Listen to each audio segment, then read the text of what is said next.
ഞാൻ doctor Lijo Ilyas, Wellcare ഹോസ്പിറ്റലിന്റെ consultant general and laparoscopic സർജനാണ്. ഇന്ന് ഞാൻ നിങ്ങളോട് ചർച്ച ചെയ്യുന്നത് വേരിക്കോസ് വെയിനെ കുറിച്ചാണ്. എല്ലാവർക്കും വളരെ സുപരിചിതമായ ഒരു പദമാണ് വേരിക്കോസ് വെയിൻ. വേരിക്കോസ് വെയിനായിട്ട് ഒരു രോഗി നമ്മുടെ അടുത്തേക്ക് വരുന്നത് കാലിൽ തടിച്ചു വീർത്തിരിക്കുന്ന രക്തക്കുഴലുകൾ, അല്ലെങ്കിൽ കാലിൽ നീര് വെച്ചിരിക്കുന്ന ഒരവസ്ഥ, കാലിൽ വീക്കം, കാലിന് വേദന, കാലിൽ മുറിവുകൾ, ഉണങ്ങാത്ത മുറിവുകൾ, കാലിന്റെ ആംഗിളിന്റെ അവിടെയായിട്ട് നിറവ്യത്യാസം, കൂടുതൽ ഇരുണ്ട നിറത്തിലാവുന്നു, അവിടെ തൊലിക്ക് ഒരു കട്ടിപ്പ് ഫീൽ ചെയ്യുന്നു. ഇങ്ങനെ പല പല സിംറ്റംസ് ആയിട്ടായിരിക്കും വേരിക്കോസ് വെയിനായിട്ട് ഒരു രോഗി നമ്മുടെ അടുത്തേക്ക് വരുന്നത്. വേരിക്കോസ് വെയിൻ എന്തുകൊണ്ട് ഉണ്ടാകുന്നു എന്ന് ചോദിച്ചാൽ, ഒത്തിരി നേരം നിൽക്കുന്ന ജോലിയിൽ ഏർപ്പെടുന്നവർ, അല്ലെങ്കിൽ സ്ത്രീകളിൽ ഗർഭധാരണവുമായി ബന്ധപ്പെട്ട് അമിതവണ്ണമുള്ളവർ, പാരമ്പര്യമായിട്ടും എല്ലാം വേരിക്കോസ് വെയിൻ വരാം. വേരിക്കോസ് വെയിൻ എങ്ങനെ നമുക്ക് തിരിച്ചറിയാം? ഈ പറയുന്ന സിംറ്റംസ് ഉണ്ടെങ്കിൽ നിങ്ങൾ ഉറപ്പായിട്ടും വേരിക്കോസ് വെയിൻ ടെസ്റ്റ് ചെയ്യാനായിട്ട് ഒരു സർജന്റെ അടുത്തേക്ക് എത്തുക. നമ്മുടെ തൊലിക്ക് തൊട്ട് ചേർന്ന് കിടക്കുന്ന ഈ രക്തക്കുഴലുകൾ നമുക്ക് തൊലിയുടെ അകത്ത് മസിലിനോട് ചേർന്ന് കിടക്കുന്ന വലിയ രക്തക്കുഴലുകളിലേക്ക് രക്തം ചൊരിയുമ്പോൾ അവിടെ നമുക്ക് കണക്ട് ചെയ്യുന്ന വാൾവുകളുണ്ട്.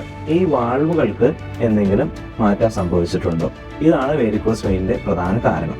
വേരിക്കോസ് വെയിൻ എങ്ങനെ ടെസ്റ്റ് ചെയ്യാം? വേരിക്കോസ് വെയിന് നമ്മൾ വളരെ കോമൺ ആയിട്ട് ചെയ്യുന്ന ഒരു ടെസ്റ്റാണ് വീനസ് ഡോപ്ലർ അഥവാ ഡുപ്ലെക്സ് അൾട്രാസൗണ്ട്.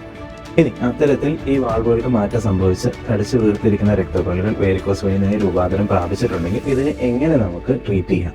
തുടക്ക സ്റ്റേജിൽ അതിന് നമ്മൾ കാര്യമായിട്ടുള്ള ട്രീറ്റ്മെന്റ് എടുക്കേണ്ടതില്ല.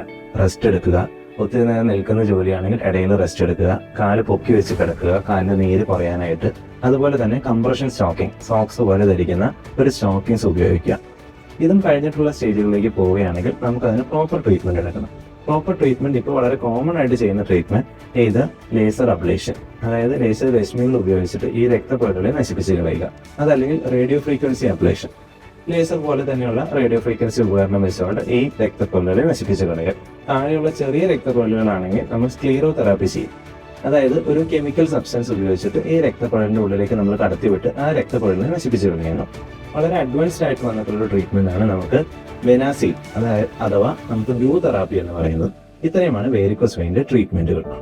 ഇത്തരത്തിലുള്ള വേരിക്കോസ് വെയിൻസ് അല്ലെങ്കിൽ അൾസറുകൾ, ഉണങ്ങാത്ത മുറിവുകൾ ഉണ്ടെങ്കിൽ ഉടനെ നിങ്ങൾ അടുത്തുള്ള ഒരു സർജനെ കാണിച്ച് ഇവാലുവേറ്റ് ചെയ്യേണ്ടതാണ്.